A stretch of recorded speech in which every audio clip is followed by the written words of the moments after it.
I know you and Koscheck exchanged hugs and words after the fight, but before the fight you used some language that surprised some of us.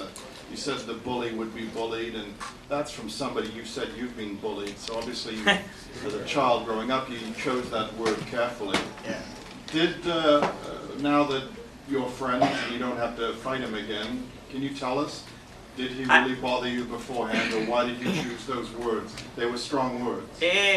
What I meant by that is bullied is because the way he behaved on the reality show, and he keeps saying it, you know, it made me remember some souvenir because he keeps saying to me, oh, you're a nerd and stuff like that, and it made me flash back from what happened to me when I was in school, you know, and he kept like acting like he was like talking smack to me, and I didn't answer back. So for me, it was kind of a role of a bully for him. So, but tonight I was planning to, like I said, bully the bully, you know. So reverse the role. And obviously, you knew he was tough. He proved to be very difficult to put away. Yeah. Were you surprised by how tough he was? I was surprised. At one point, it's the third round. I think the doctor saw and he was talking about stopping the fight, and I was like, no. I want to, you know, I want to stop the fight myself, you know. So they let it. They didn't stop the fight, but I was not able to do so. But it was, and in the same time, I didn't want to overcommit myself too much, because when you overcommit yourself, you become emotional. You open, and then you can get cut and get put away to. So it's a very dangerous situation sometimes. You see that in many fights, some guys, they lose control, and they in a blink of an eye, the fight change. Georges aussi. Oui. As-tu été surpris qu'ils veulent réellement boxer avec toi, qui ne changent pas ta stratégie du tout? Il a essayé à plusieurs reprises de m'amener au sol. C'est juste qu'on était deux lutteurs, deux très bons lutteurs, et on neutralisait les projections au sol avec notre lutte. Alors c'est ça, je pense, qui est arrivé ce soir. For Mr. Miller, please. You can talk about your mindset coming into this fight. I mean, you've got a real nice win streak together, and this kid it seemed like he had all the hype around him. Can you talk about how you felt coming into the fight? You know, coming into the fight, I was trying to gain a little respect, to be honest.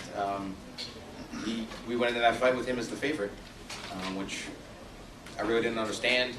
You know, before tonight, I was 7-1 in the UFC, and my only losses have been to the guys who were, you know, 1-2 in the division.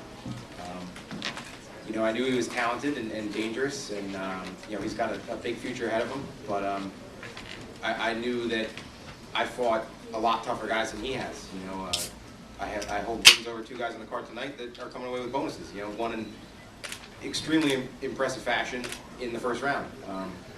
So these are the guys that I've been fighting over the last 2 years or so in the UFC. So yeah, I was trying to leave my mark and you know, really get after him and do what I know I'm capable of doing. And can you talk about how the fight played out? I mean, it seemed like he had some nice transitions. You know, were you in any trouble at all? You know, were you feeling any pressure? And then the ending, it seemed like he was calm, like he felt he was okay, and then all of a sudden he wasn't. So maybe you can walk us through that. Yeah, he was keeping me a little bit off balance. You know, I've definitely fought a lot stronger guys than he was. Yeah, so he's keeping me off balance, and you know, when I stood up and the leg presented itself, you know, I just went for it. You know, I really don't care where the fight ends up going. So if I missed it, I missed it. You know, but started attacking toehold, and he didn't worry about the knee. He kind of just left his leg there. So I you know, probably had a big grin on my face when I saw it, and went after it. And do you feel a bit disrespected? I mean, it seems like you said, the only 2 guys we've lost to are fighting for the title on January 1st. We hear Soteropoulos' name, we hear Dunham's name, you know, and we not necessarily hear your name all the time. Does that make you angry inside? Do you feel like, you know, you're fighting with a chip on your shoulder? A little bit, you know. I'm not gonna lie, it does eat at me a little bit. You know, I've done nothing to show that I shouldn't be number 3 behind number 1 and 2. You know, I've beaten all other comers.